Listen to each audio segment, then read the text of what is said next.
सभापति महोदय, प्रतिदिन छोटी मोटी झड़पें होती रहती हैं। हमारी फौजें बड़े उत्साह से उनके मुकाबले में खड़ी हैं। उनके हौसले बहुत ऊंचे हैं, लेकिन हमारी सरकार का भी यह कर्तव्य है कि उनके हौसले को कभी गिरने ना दे। उन्हें हर तरह की सुविधा प्रदान की जाए, जिससे उनका आत्मविश्वास बढ़े। मैं मंत्री महोदय से अनुरोध करूंगा कि सरकार अपनी नीतियों के प्रचार का काम ठीक प्रकार से अपनी फौजों से करे।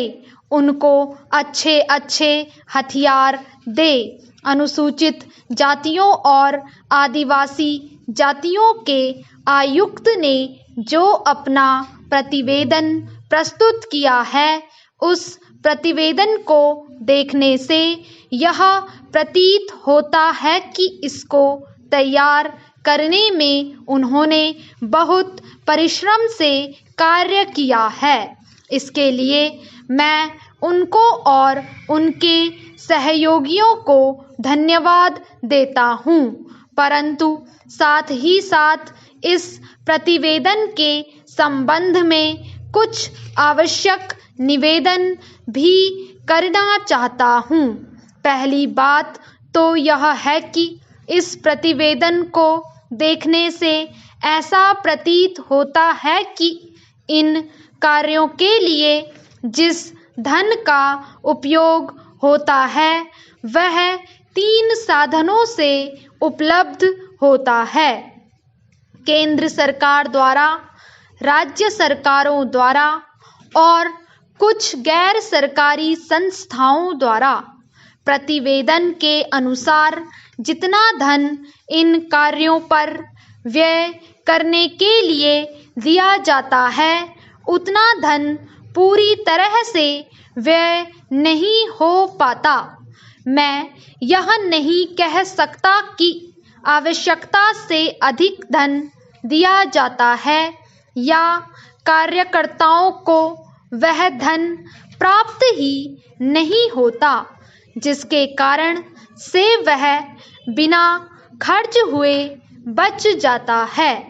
मैं तो यह चाहता हूं कि जितना धन दिया जाता है, उसका पूरा उपयोग हो और आयुक्त को यह ना कहना पड़े कि इस कार्य के लिए जितने धन की आवश्यकता थी, उतना धन नहीं मिल पाया और विवश होकर हमको उस कार्य को बीच में ही रोकना पड़ा।